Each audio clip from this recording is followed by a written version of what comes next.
Alright mga kapagsid, meron tayong 4M41 na Mitsubishi Strada, naka-check engine. Problema, low power.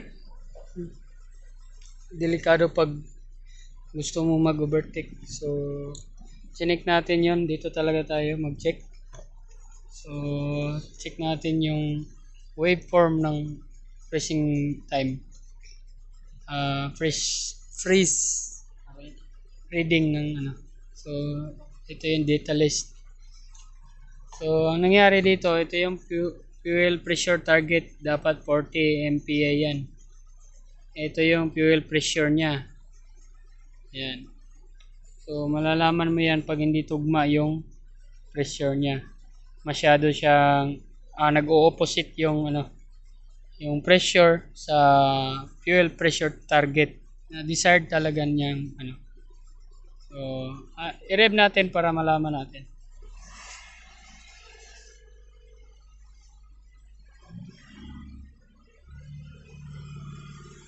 Yan.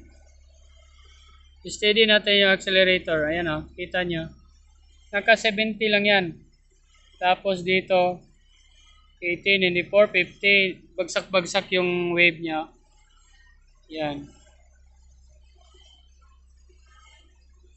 Yan ang problema. So, ito, nare-reading to sa nare-reading to sa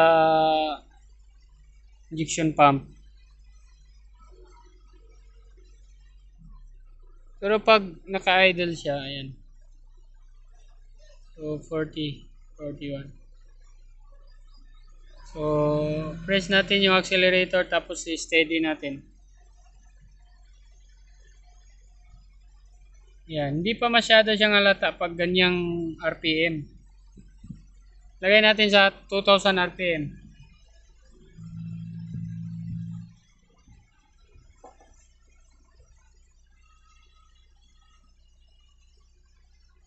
Okay ba? Yan medyo may konti-konti lang. Kasi pupunta siya 60, 70, 80 tapos dito steady lang dapat. So, rev natin ng mga 2,000 plus. Kasi dyan siya lumalabas eh. Yan nagwi-wave yung niya. So, off natin yung aircon. Para hindi, 2,000.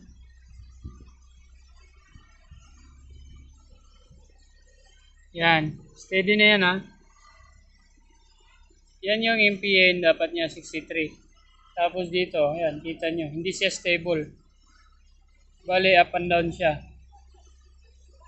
So, pag up and down, isa lang yung nagko-control niyan. Galing sa, injection pump. So, kailangan palitan yung SCB. Suction control valve. Suti magdagan pero madugay mo buwan.